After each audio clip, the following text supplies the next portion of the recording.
નમસ્તે વિદ્યાર્થી મિત્રો, તમારા બધાનો આપણી યુટ્યુબ ચેનલ રજિસ્ટર પર્વતમાં હાર્દિક સ્વાગત છે. ચેનલ ઉપર તમે જો ચેનલને સબસ્ક્રાઇબ કરી દેજો, સાથે રહેલ બેલ આઇકન જરૂર દબાવી દેજો, જેથી નવા વિડીયોના નોટિફિકેશન તમને મળતા રહે. વિડીયો ગમે તો લાઈક કરજો, તમારા મિત્રો સુધી શેર કરજો અને કોમેન્ટ જરૂરથી કરી દેજો.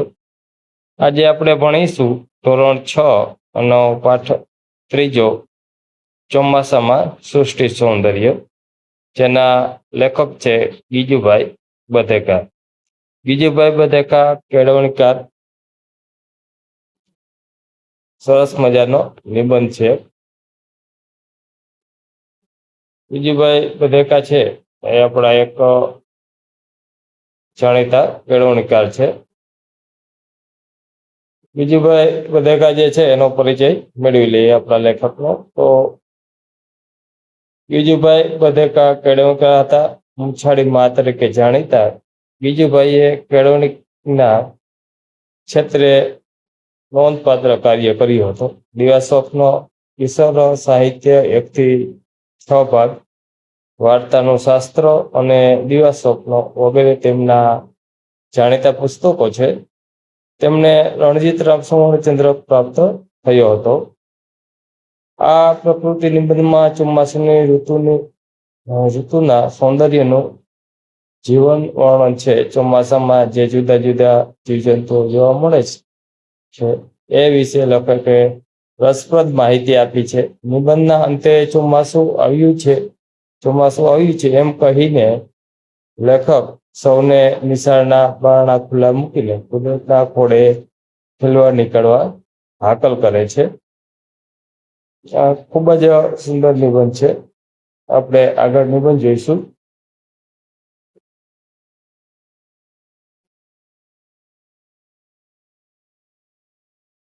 અત્યારે ચોમાસું ચાલે છે. આકાશે વાદળા વારંવાર ચડી આવે છે, કોઈ વાર ગાજવીજ સાથે તો કોઈ વાર ગર્જના વિના મેઘના જળ પૃથ્વી પર ઉતરે છે. ધરતી માતા આખા અંગે લીલી સાડી ધારણ કરવા લાગ્યા છે.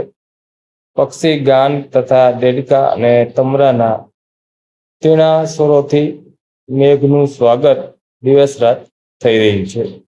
અનેક પ્રકારના ઝીણા જીવડાઓ નવજીવન ધારણ કરી આમ તેમ ઘૂમવા માંડ્યા છે. અત્યારે ચોમાસું ચાલે છે. આ ચોમાસાનો સહજ સૌંદર્ય છે. અત્યારે ચોમાસાનો સમય છે. લેખક કહે છે કે ચોમાસું થાય એટલે ઘણા જીવજંતુઓ હોય તે બહાર નીકળે છે અને પોતાની ક્રિયાઓ શરૂ કરી દે છે. ચોમાસાનું સૌંદર્ય કંઈક અલગ જ હોય છે. ચોમાસું વર્ષાઋતુ બધાને ગમતી હોય છે. પૃથ્વી ચોમાસાની અંદર જીવંત હોય ને એવું આપણે લાગે છે. ખરેખર ચોમાસું મને તો ખૂબ પ્રિય છે. પાઠ આપણે આગળ જોઈએ. બાળકો, તમે જરા ઉઠો, જાગૃત થાઓ, સ્ફૂર્તિ આણો અને ફરવા, રખડવા, રમવા ઉપડો. આકાશમાંથી 6 વરસાદના પાણી ગળ્યા કરતા. 6 અને ગળ્યા કરતા એટલે 6 એટલે ભલે, અને વરસાદ ગળ્યા કરતા એટલે વરસાદનું પાણી પડ્યા કરે, ભલે વરસાદ વરસ્યા કરે. છત્રીઓ ઓઢી ને બહાર નીકળો. પૃથ્વી પર પથરાતા, એકઠા થતા અને નાની નિકોમાંથી જે પાણી નીકળે છે, અહીંયા ચોમાસાનું ખૂબ જ સુંદર ચિત્ર આપેલું છે કે ચોમાસું કયા પ્રકારનો ગ્રામીણ જીવન હોય છે અને ગ્રામીણ જીવન ઉપર અસર કરે છે. અને આ જે વરસાદી પાણી હોય, નદીઓ બનતા આકાશમાંથી જળ જુઓ. વળી આ નવા જળે રચાયેલા નાના તળાવો, ભૂશીરો એટલે એવી જમીન કે જે સમુદ્રની અંદર લાંબી પટ્ટી હોય. સામુદ્ર ધુનીઓ, જ્યાં 2 મોટા સમુદ્ર મળતા હોય તેને સમુદ્રી ધુની કહેવાય. બેટ, જેની ચારે તરફ પાણી હોય તેને આપણે બેટ કહીએ છીએ. અને દ્વીપકલ્પો એટલે જે જમીનની 3 બાજુ પાણી હોય. જુઓ, ધોધમાર વરસતા વરસાદમાં ઊભી રહીને આનંદથી નાહતી ભેંસોને વરસ વરસાદથી કાયર થઈ એક બાજુ ઉભેલા ગધેડાને, દોડાદોડીઓ કરી મૂકનાર કૂતરાને અને અકળાનાર ગાયોને જુઓ. વરસાદમાં ધરાઈ ધરાઈને નાહનાર કબૂતર અને બીજા પક્ષીઓને જોયા પછી વરસાદમાં સંતાઈ રહેનાર પક્ષીને પણ નિહાળો. તમે જુઓ તો ખરા કે વરસાદ વરસે છે ત્યારે ઘરો, રસ્તા, આકાશ, ક્ષિતિજ, દૂર તથા નજીકના ઝાડો, મકાનો કેવા દેખાય છે. તમે વરસાદ વખતે એ પણ જુઓ કે વરસાદ ઝીલતા ઝીલતા વરસાદને નૃત્યથી વધાવનારા ઝાડ ક્યાં છે અને વરસાદથી ભીડાઈ જનારા ઝાડ ક્યાં છે.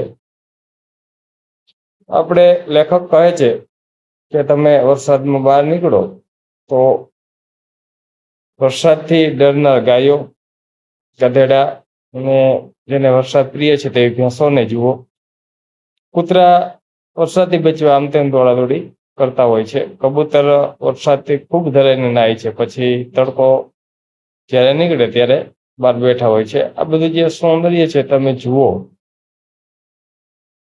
વરસાદને એમાં જે વરસાદના સમયે જે પક્ષીઓ હોય તેને તમે જુઓ. વરસાદમાં જ્યારે વરસતો ત્યારે ઘરો, ઝાડો કે બધાનું વર્તન કેવું હોય પ્રકૃતિ પરથી એ તમે જુઓ. એના માટે આપણે કવિ આગ્રહ કરે છે.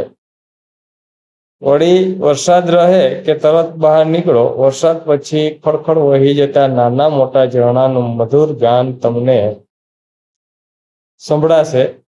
ઝરણામાં પગ મૂકતા વહી જતા પાણીનો વેગ તમે માપી શકો તેમાં તમે કૂદશો, નાચશો અને કિલકિલાટ કરી મૂકશો. વરસાદ પછીની તાજગી આપનારી હવાથી તમારામાં ઊંડી જવાનું ચેતન આવશે. તમે ચાલ્યા પણ ન રહો એવી નિર્દોષ દોડાદોડી કરી મૂકશો. ઉનાળો અને શિયાળો તમે નિશાળમાં ગાળેલો છે. હવે તમારે બાંધેલી પાંખો છૂટી થઈ છે, જરા ઉડી લો. આપણે લેખક છે બીજુભાઈ બધેકા, એ વરસાદમાં આપણે બહાર નીકળવાનું કહે છે કે જે ઝરણાઓ હોય, નદી હોય એના મધુર ગાન આપણે જ્યારે નદીમાં પાણી આવે ત્યારે પહેલી વખત જોવા જતા હોઈએ છીએ, માણવા જતા હોઈએ છે. અને તેમાં નાહવાનો પણ ગ્રામીણ વિસ્તારના છોકરાઓ આનંદ લેતા હશે. આ તમને એક તમારી અંદર નવી જ ઉર્જા ભરી દે છે. લેખક એવું કહે છે. ઉનાળો અને શિયાળો તમે નિશાળમાં રહ્યા પણ હવે તમે બહાર નીકળો. તમારી પાંખો છૂટી થઈ છે અને જે આ કુદરતી પ્રકૃતિનો જે આનંદ છે એ તમે માણો. છૂટા થઈને તમે પોતે જ અનેક જાતના જીવડાને ભાળવા લાગશો. ઇન્દ્રગો કે જેને આપણે ગોકળગાય કહીએ છીએ, જીવડાને શોધીને એકઠા કરશો. નવા અને નાના ઘાસને ફૂલો લાવીને મોટાને ભેટ ધરશો. ઘાસના નવા અંકુરોને નિહાળશો ને તેને ચૂપશો અને રંગો તથા રૂપો જોઈને રાજી થશો. એક જે કુદરતી સૌંદર્ય છે, વરસાદને સમયે ઘણા પ્રકારના ફૂલ ખીલતા હોય છે, ઘણી પ્રકારના નાના મોટા વનસ્પતિ ઉગતી હોય છે. એ બધું તમે જુઓ અને માણો.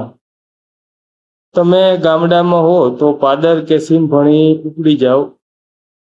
કોઈ ઘટામાં બેઠી બેઠી કોયલ કૂજતી હશે. તમે જરા શોધશો તો એને જોઈ શકશો.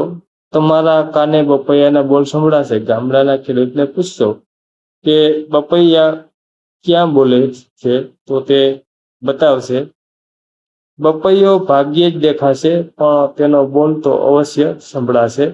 અમુક પક્ષીઓ ઓછા દેખાતા હોય છે, શરમાળ હોય છે, જે લીલા ઝાડની ઘટાઓમાં રહેતા હોય છે. તમે બહાર નીકળશો તો જે ઘટા એટલે કે ખૂબ ઘાટા ઝાડ હોય તેમાં કોઈ કોયલ બોલતી હોય એ તમને સંભળાશે, ઊંઘથી સંભળાશે અને તમે તેને જોઈ પણ શકશો. બપૈયો છે એ જેને આપણે ચાતક કહીએ છીએ એ ખૂબ ઓછું જોવા મળે છે. પક્ષી એક પ્રકારનું છે, એને આપણે બોલતા સાંભળી શકીએ પણ જોવું મુશ્કેલ છે. કુદરતમાં તમને ઘણો રસ પડશે. થોર, રેણ કે કોઈ ફળ, ઝાડ કે વેલ પાસે ઉગતું અને ફૂલોમાંથી મધ ચૂસતું પક્ષી તમને જણાશે. એ પક્ષી શક્કરખોરો કહેવાય છે. એની છાતી પીળી હશે ને એ પીળી છાતી વચ્ચે કાળો લાંબો પટ્ટો હશે. ખેતરમાં મોરને પોતાના મનોહર પીછા પસારતો તમે જોઈ શકશો. લીમડા કે પીપળાના ઝાડે તમને કાગડાના મોટા માળાઓ જણાશે. કુદરત જે છે તેની અંદર રહેલી વનસ્પતિ કે જે છોડ, રેણ, અલગ અલગ ફળો, ફૂલો ને મધ ચૂસતો એ એક પક્ષી છે પોતાની ચાંચ વડે. તેને આપણે શક્કરખોરો કહે છે, એ તમને જોવા મળશે. આગળ જઈએ તો વરસાદ પછી ફરતા ફરતા કોઈ વાર તમે ખેતરમાં જજો ને ખેડૂતને વાવણું કરતા ભાળજો. તમને ત્યાં ખેતરમાં ઉગી ગયેલી જુવારની હારો જણાશે. ગીત ગાતા ગાડાવાળા મળશે ને ઝાડની ઓથે ઊભા રહીને બે પાવાને એક સાથે લહેરથી વગાડતા ને સીમ ગુંજવતા લહેરી જુવાનીઓ દેખાશે. આ એક ગામડાનું સૌંદર્ય છે કે ખેતરમાં જાઓ અને ખેડૂતને તમને વાવણી કરતા ભાળશો. એટલે વરસાદ થાય ત્યારે તેઓ પોતાના પાકનું વાવેતર કરે છે અને ખેતરમાં જે પાક ઉગી ગયેલો હોય, જુવાર, બાજરી, મગફળી, તેની તમે હાર જોશો.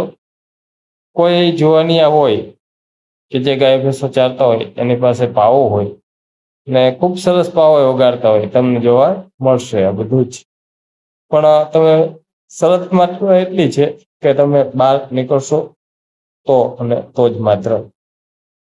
કોઈ વાર જ્યારે આકાશે ઇન્દ્રધનુષ ખેંચાયું હશે ત્યારે તો તમારો હર્ષ ક્યાંય સમાશે નહીં. એ ખરેખરી ચમત્કૃતિ છે. સૌંદર્યનું અદ્ભુત દર્શન છે. આનંદનો મોઘેરો ઉત્સવ છે. ધરાઈને મેઘધનુષ જોઈ લો. અરે જોઈને કૂદો અને નાચો. રંગોની મિજાલસ કરો તથા અનેક ખતરાને અનુભવ કરો.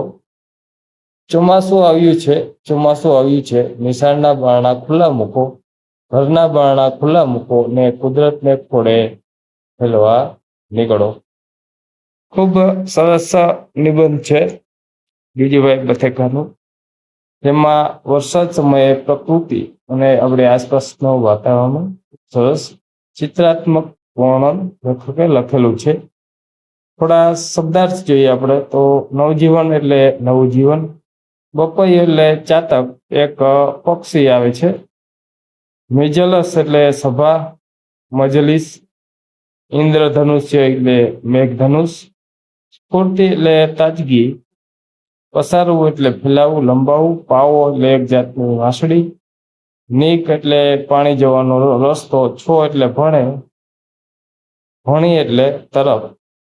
ઇન્દ્રગોપ એટલે ગોકળ ગાય. હવે થોડા શબ્દ સમૂહ માટે એક શબ્દ છે. શબ્દ સમૂહ એટલે એક એવો શબ્દ કે ઘણા બધા શબ્દની જગ્યાએ એને એક શબ્દમાં આપણે રજૂઆત કરી શકતા હોય, એને શબ્દ સમૂહ કહેવાય. કે આખું વાક્ય કે શબ્દનો લાંબો સમૂહ ન બોલવો પડે, તો એના માટે માત્ર આપણે એક જ શબ્દ બોલીએ એને આપણે શબ્દ સમૂહ કહી શકીએ. શબ્દ સમૂહ જે આપણે ભાષા છે એમાં એક સુંદરતા આવે છે અને ટૂંકાણ આવે છે કે ઓછા શબ્દોમાં આપણે વધારે વાત રજૂ કરી શકીએ છીએ. તો જોઈએ આપણે શબ્દ સમૂહ. વાદળાની ગર્જના અને વીજળી, તેને આપણે ગાજવીજ કહીએ છીએ. પછી રાત્રે તીણા અવાજથી બોલતું જીવડું એટલે તમરું. ત્રંગ ત્રંગ ત્રંગ એવું રાતે તમે જાઓ તો તમને સાંભળવા મળે એ જીવડું. જોવાતા પાકી જ મળે પણ તેને આપણે તમરું કહીએ છીએ. પછી દરિયામાં ગયેલી જમીનની લાંબી પટ્ટી તેને ભૂસી કહેવાય. પછી જેની ત્રણેય બાજુએ પાણી હોય તેવો ભાગ એટલે દ્વીપકલ્પ. અને ચોમાસામાં થતું એક જીવડું એટલે ઇન્દ્રગોપ, કે જે ગોકળ ગાય, આપણે એને શંખલું પણ કહીએ છીએ. શંખની અંદરથી એક ઈયળ જેવું જીવડું બહાર નીકળે ને ચોમાસાના સમયમાં તે આમ તેમ રખડતું હોય છે. પછી બે મોટા સમુદ્રને જોડનારી ખાડી એટલે તેને સામુદ્રધુની કહેવાય. આ વિડીયો તમને મિત્રો કેવો લાગ્યો તે કોમેન્ટ કરી જરૂરથી જણાવજો. જો વિડીયો સારો લાગ્યો હોય તો વિડીયોને લાઈક, તમારા મિત્રો સુધી શેર કરી દેજો. આપણી ચેનલ ઉપર નવા તમે હો તો ચેનલને સબસ્ક્રાઈબ કરજો. સાથે રહેલ બેલ આઇકન દબાવી દેજો, જેથી બીજા નવા વિડીયોના નોટિફિકેશન તમને મળતા રહે. આપણે ફરી મળીશું બીજા જ એક શૈક્ષણિક વિડીયોમાં. ત્યાં સુધી બધા જ મિત્રો આવજો.